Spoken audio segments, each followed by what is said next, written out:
예, 오늘 행하고 가르치시기를 이란 제목으로 우리 짧게 은혜 나누겠습니다. 예, 이제 오늘부터 우리 주일 예배 모임에 사도행전을 본문으로 이제 강해를 하려고 합니다. 이 신약 성경의 구조상 이렇게 보면 복음서가 있어요. 그 다음에는 편지가 중심이 되는 서신서가 있습니다. 그런데 이 사도행전은요, 유일하게 신약에 있는 모든 일들에 대한 역사를 기록한 책입니다. 그래서요, 복음서와 서신서 사이에 이렇게 존재하고 있습니다. 그래서 예수 그리스도의 복음, 우리가 말하는 그 사복음서와 또 바울의 편지 안에서 우리가 알 수 있는 것은요, 바울이 기독교를 잘 풀어놨습니다. 일단 복음서 자체는 예수님의 행적을 중심으로 기록했다면 바울은 그 예수님의 행적을 통해서 우리가 어떻게 살아야 하는지를 잘 소상히 적어놓은 편지 형식입니다. 이걸 다른 말로 교리라고도 합니다. 그래서요, 복음서와 교리 사이에 사도행전이 딱 정중앙에 자리 잡고 있습니다. 이것은 뭐냐 하면요, 사람들이 흔히 말하는 복음을 중심으로 살아간다는 사람들도 분명히 있습니다. 복음이 최고라고 얘기하는 사람들도 분명히 있습니다. 근데 어떤 사람들은요, 교리 중심으로 살아야 한다고 얘기하는 사람들도 있습니다. 교회 안에서 정해놓은 룰이죠. 교회 우리가 신앙생활 하려면 어떻게 해야 한다고 정해놓은 그 룰대로 살아야 한다고 생각하는 사람들도 있습니다. 이 두 복음과 교리 사이에 이 사도행전이 존재함으로써 사도행전은 유일하게 성령께서 사도들에게, 하나님의 사람들에게, 교회들에게 증거한 말씀입니다. 그리고 복음과 교리를 잘 이어가는 가교의 역할을 하는 성경이 바로 사도행전입니다. 사도행전은 우리가 잘 아는 대로요, 사도 바울의 동역자라고 불리지요. 의사 누가가 지은 편지입니다. 그래서 본문의 첫 번째 책에 나오는 것, 이렇게 얘기 나오는 이 첫 번째 책은 우리가 잘 아는 대로 누가복음입니다.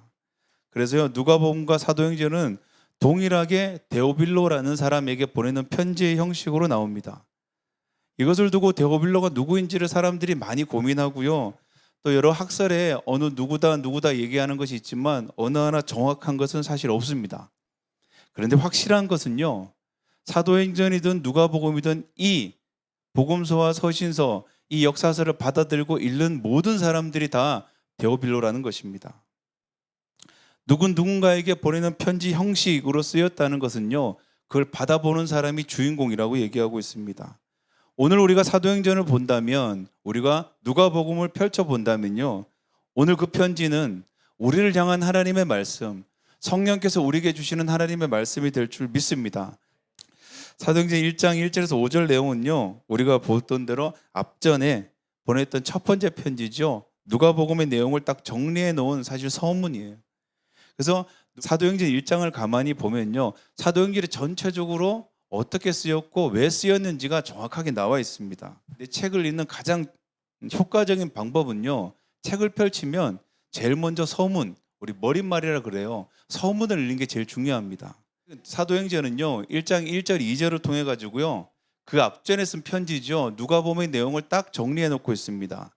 그래서 딱 한 문장으로 얘기하면 이렇게 나옵니다. 예수님께서 행하시고 가르치시기를 시작해서 그가 택하신 사도들에게 성령으로 명하시고 승천하신 날까지의 모든 일들을 기록했다, 이렇게 나옵니다. 이게 바로 복음이라고 얘기하고 있습니다.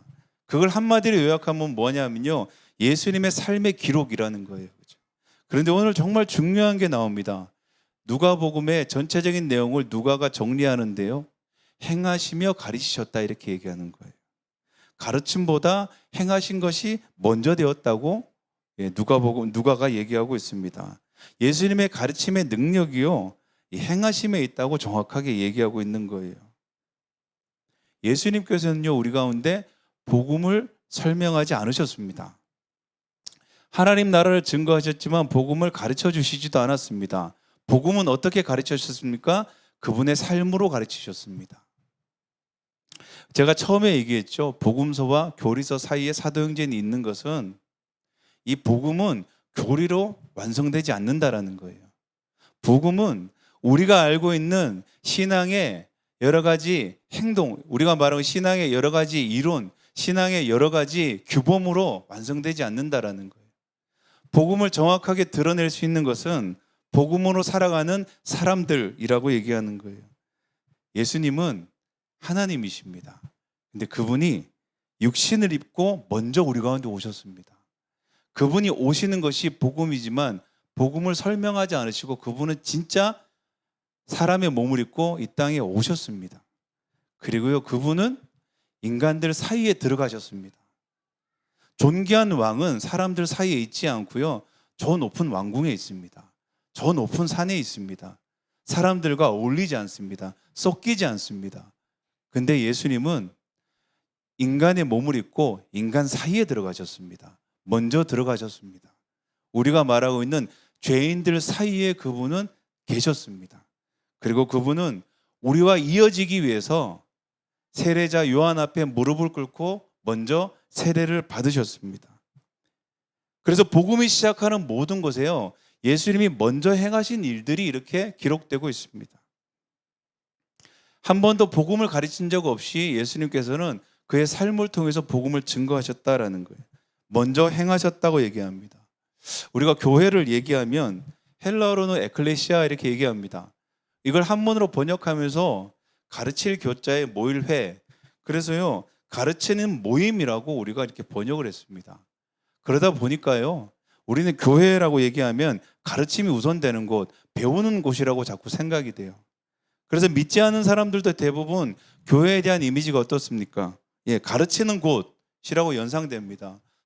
그러나요, 교회의 역사, 이 사도행전의 출발은요, 가르침이 아니라 행하심으로 시작하는 것을 정확하게 얘기하고 있습니다. 행하지 않는 가르침은 굉장히 공허해요, 사실은.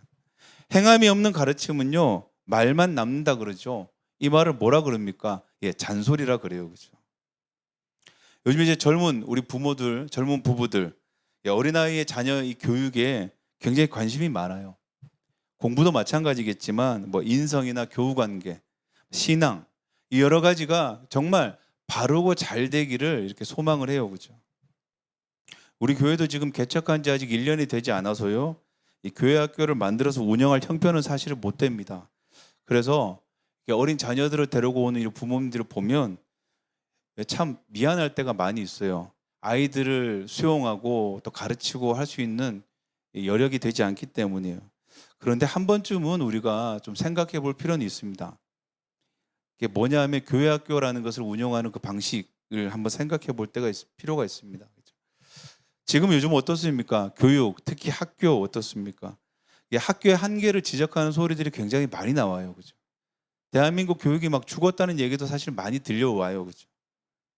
아이들에게 학교는요, 또 지식을 배우고 학문을 배우고 관계를 배우기에 사실은 절대적으로 중요한 곳입니다, 그죠? 그런데요, 이 선생님들이나 친구들을 통해서요, 나쁜 말들이나 행동을 배우는 곳이기도 분명히 해요, 그죠? 그러니까 좀 긍정적인 것과 부정적인 것이 사실 동시에 존재하기도 합니다. 그래서요, 우리도 잘 알고 있어요. 절대적으로 학교에만 아이들의 교육을 맡기는 것은 참 어리석은 짓이죠, 그렇죠? 지식이나 어떤 학문, 여러 가지 학습이나 이런 것들은 학습 교사나 아니 학원 강사에게 맡길 수 있습니다. 그런데요, 아이들의 인성, 아이들의 정서 이런 건요, 사실 어느 누구도 맡아줄 수가 없어요. 맡을 수 있는 사람이 단 한 사람, 부모님들밖에 없다라는 거예요, 그렇죠? 신앙교육도 사실은 마찬가지예요, 여러분. 교회 학교도 학교와 마찬가지로 사실 우리가 인식되고 있어요. 그러니까 주일에 부모님들이 아이들 학교 보내듯이 교회를 그렇게 보내요, 그렇죠? 그래서 교회 학교에서 이렇게 1년에 한두 번 수련회나 캠프를 보내고 매 주일마다 공과를 하고 아이들끼리 예배를 드리게 하고 그 예배를 인도하고 이렇게 하면 아이들이 하나님을 만나고 신앙이 성장한다고 우리는 이렇게 생각을 합니다. 물론 또래 아이들끼리 교회 안에서 관계를 맺고 또 신앙 안에 친구들이 생기는 것, 그리고 선생님들을 통해서 공과를 통해서 성경의 지식이 조금 더 쌓이는 것, 이런 굉장히 좋은 일입니다. 이건 분명합니다. 그래서 아이들이 교회를 갔다 오면 집에 와서 성경의 인물들을 얘기하고 오늘 배웠던 걸 얘기하고 그렇게 암송하고 온 요절을 집에서 이렇게 외우다 보면 우리 아이들이 교회 보내놓으니까 굉장히 신앙이 이렇게 성장하고 있구나라고 사실은 착각할 수 있어요, 여러분. 그런데요, 교회 학교도 마찬가지입니다. 부정적인 모습 또한 굉장히 많이 존재해요. 또래 아이들, 교회에 있고 또래 아이들과 이 비행과 탈선 이런 일들은요, 사실 비일비재해요, 사실. 그리고 교회 학교에 있는 여러 가지 프로그램들을 한번 살펴보면 사실은 아이들의 집중력을 이제 끌어내기 위해서 흥미 위주의 프로그램들이 사실 대부분일 수밖에 없습니다. 그래서 실제 아이들이요, 재미에 이렇게 집중되는 이런 프로그램 통해 가지고요, 정말 우리가 교회 학교 그리고 교회에서 배워야 할 신앙 훈련은 사실 제대로 이루어지진 않는 것을 우리가 볼 수 있습니다. 그죠? 청년부에도 사실 마찬가지입니다. 그죠? 청년부 특징은 어떻습니까? 청년끼리 모아놓으니까 뜨겁고 열정적입니다. 이건 굉장히 좋은, 긍정적인 모습이라고 할 수가 있습니다. 그죠? 근데 문제는 청년 리더뿐만 아니라요, 청년부를 이끄는 대부분의 인도자들이지요. 그냥 영적 멘토링을 하는 인도자들도요, 사회 경험이 별로 없는 젊은 청년들이라는 거예요, 사실. 근데 리더나 회원 모두가 세상을 모르기는 사실 매 한 가지입니다. 그래서 예배 모임의 뜨거움, 예배 모임 안에 그 열정들이요, 모임 안에서만 사실 맴돌 뿐이지 그 열정이요, 사회를 변화시키는 동력이 되거나 삶을 변화시키는 힘이 되는 것은 그렇게 이어지지는 않는다라는 거예요. 그래서 현실과 괴리가 있는 신앙들이 교회 안에만 맴돌기 때문에 이 신앙이 제 세상에 닿기도 전에 식어버리는 일들을 굉장히 많이 봅니다. 그렇죠? 그래서인지 우리는 그렇게 항상 생각하죠. 교회 청년은 교회에서만 사실 뜨거워요. 그렇죠? 이 모든 문제의 중심에는 뭐가 있냐 하니까요, 가르침에 있기 때문에 그래요. 그렇죠? 잘 가르치기만 하면 된다고 우리는 생각하기 때문에 그래요. 그렇죠?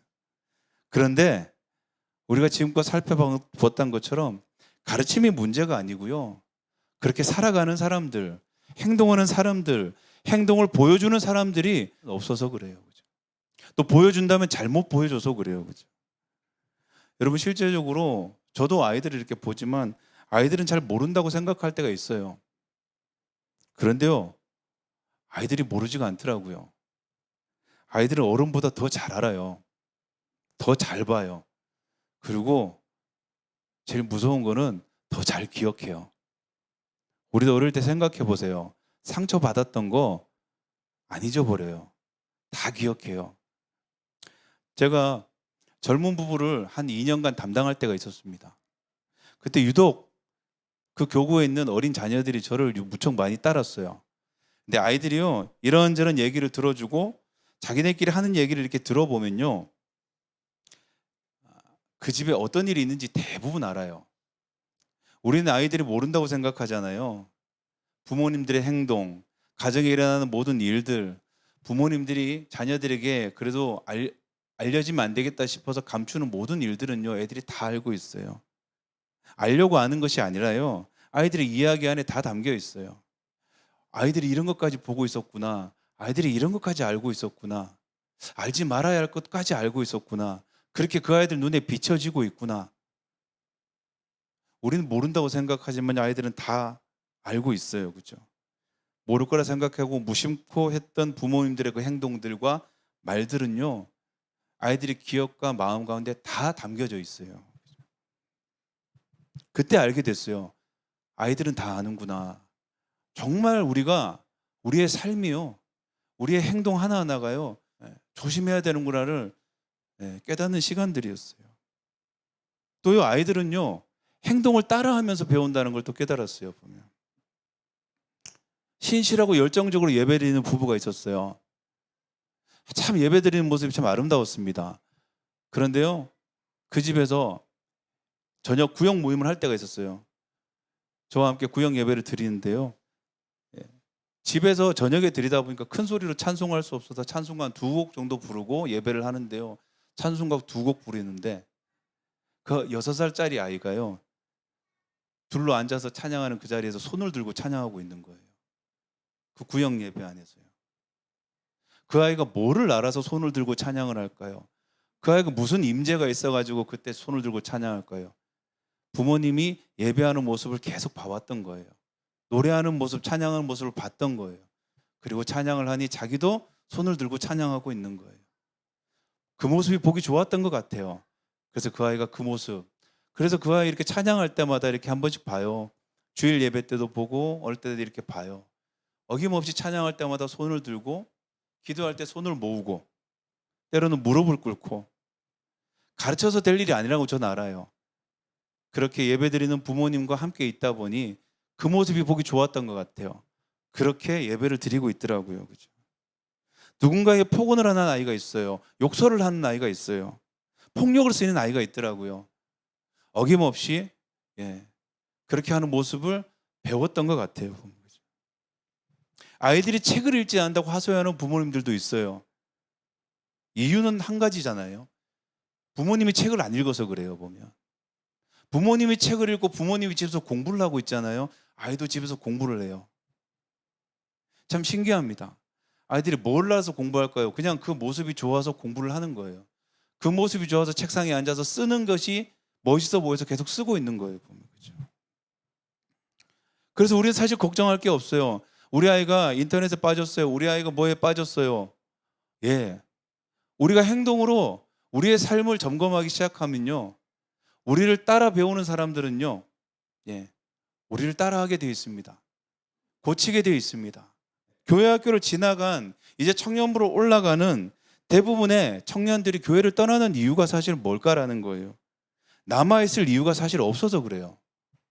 신앙을 제대로 보여주는 부모님이나 어른들이 사실 별로 없어서 그래요. 어른들의 이중적인 모습이요, 가장 큰 이유 중에 하나입니다. 그죠? 안티크리스찬이라는 여러 가지 카페와 여러 가지 채널들이 있어요.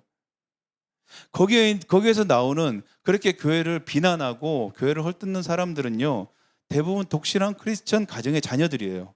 참 아이러니해요. 우리는요, 행함으로 가르침을 증명해야 할 이유가 있는 사람들이에요. 그래서 오늘 예수님께서 사도행전 그 시작의 출발의 복음서를 그렇게 기록하고 있어요. 행하시며 그는 행함을 통해서 가르치셨다, 이렇게 얘기하고 있는 거예요. 신앙교육 다른 거 없죠. 우리가 얘기했던 대로 부모님들이 우리가 예배를 잘 드리면 돼요. 예배 모임에 드리는 태도, 예배 드리는 모습들을 온전하게 드리면 돼요. 우리의 예배 드리는 모습, 예배 모임에 나오는 말씀을 살아가려는 삶의 모습, 예배 모임을 준비하는 모습, 이런 모습을 통해서요, 사람들은 예배가 뭔지를 배운다는 거예요. 우리 새 가족이 이렇게 왔어요. 새 가족이 와서 대부분의 교회들은 새신자 과정을 이제 가르칩니다. 복음을 가르치죠. 하나님이 어떻게 당신을 사랑하셨는지, 예수님이 어떻게 당신을 위해 죽으셨는지, 당신은 어떤 존재인지 4주의 새신자 과정을 거쳐도요, 사실 아무 소용이 없어요. 말로 되는 게 아니기 때문에 그래요.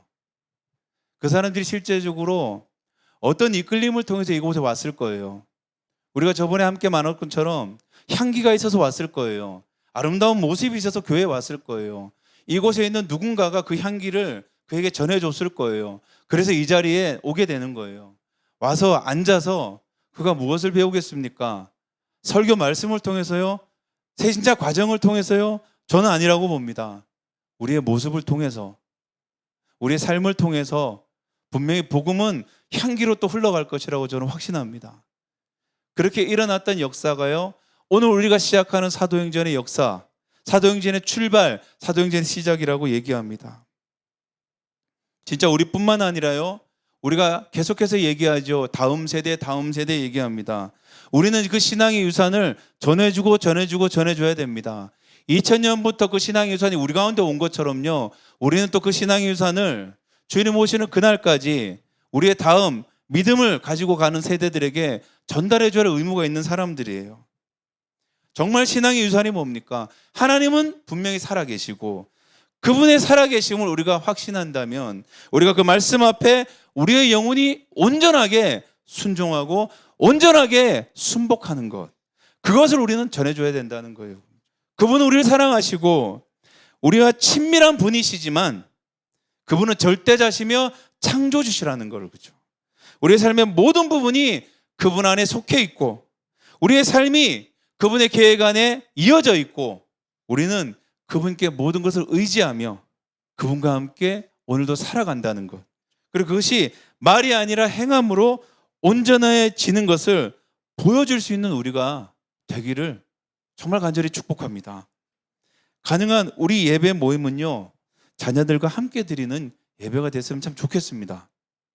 자녀들과 부모들이 함께 하나님 앞에 이렇게 순종하고 말씀 앞에 순복하는 예배, 이런 예배들이 우리 함께 걷는 교회 주일 예배에 일어나기를 정말 저는 기대합니다. 우리는 보여줘야 돼요.